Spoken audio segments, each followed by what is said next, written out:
Bonjour, je m'appelle Christine et je suis guide conférencière de la ville de Saint-Quentin. Le musée des Beaux-Arts Antoine Lécuyer a beaucoup d'œuvres, dont certaines ont une véritable histoire. Aujourd'hui, je vais vous raconter l'histoire de la Vierge à l'enfant de Saint-Quentin. Il y a plus de 100 ans, à la fin de la Première Guerre mondiale, dans les derniers mois de cette guerre, des infirmières allemandes travaillant au Cateau, dans l'hôpital militaire, demandent, avant de rentrer chez elles, de faire un crochet par Saint-Quentin. L'une d'elles s'appelle Anna Charlemagne. Cette infirmière est absolument triste et désolée de voir la collégiale très abîmée et les rues de Saint-Quentin envahies par les décombres. Elle s'arrête devant un tas de bois de chauffage et voit au milieu de ce tas une Madone qui gît à même le sol avec son sourire paisible.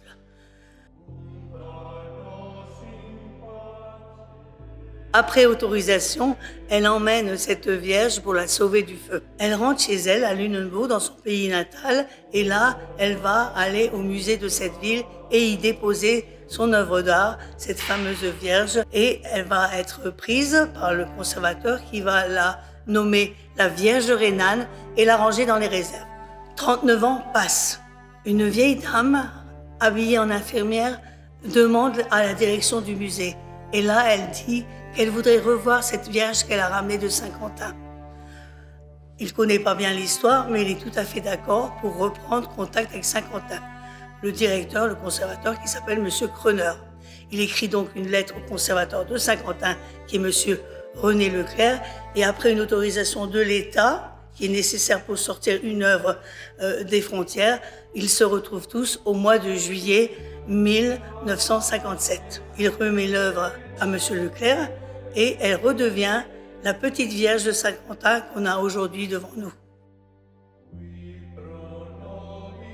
L'être Vierge, elle est pas très grande, elle fait 95 cm de haut, elle fait 33 cm de large et 23 cm de profondeur. Elle est sculptée en bois de chêne et le bois est resté absolument magnifique depuis le XIIe siècle, rappelez-vous. Elle a sa couronne et cette couronne tient un voile qui lui descend sur les épaules. Sous ses épaules, une grande robe va descendre en cascade, elle va s'arrêter au milieu, à la pliure, puis au genou et elle descend en bas. Son visage, où on ne voit pas très bien les cheveux, mais on voit son front qui est d'une perfection et une candeur parfaite.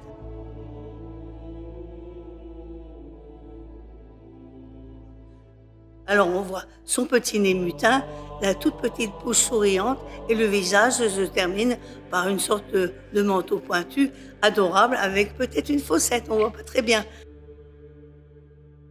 Sur ses épaules, on voit bien descendre une deuxième partie, une robe qui se coupe juste en dessous les genoux et on voit le petit pied gauche et on devine le pied droit. Voilà.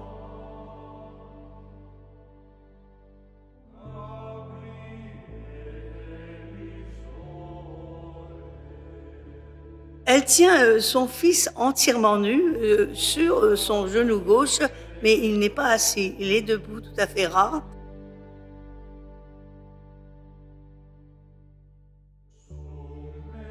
Et elle lui maintient sa nudité avec une sorte de tissu. Le petit gamin, il a un visage vraiment d'enfant, pas comme un visage d'adulte comme on les représente souvent.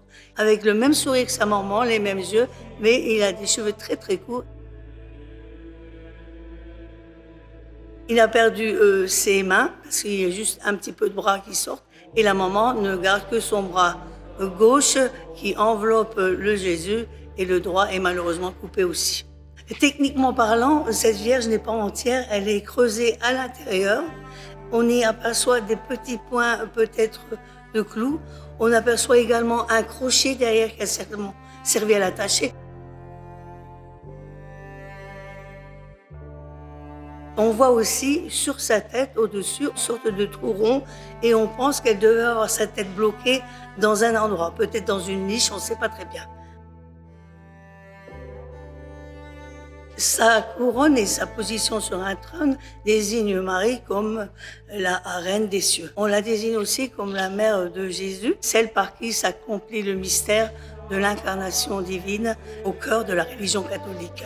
Elle offre son fils à l'adoration des fidèles, son fils qu'elle tient affectueusement sur ses genoux et elle devient elle-même le trône de la gloire du Christ.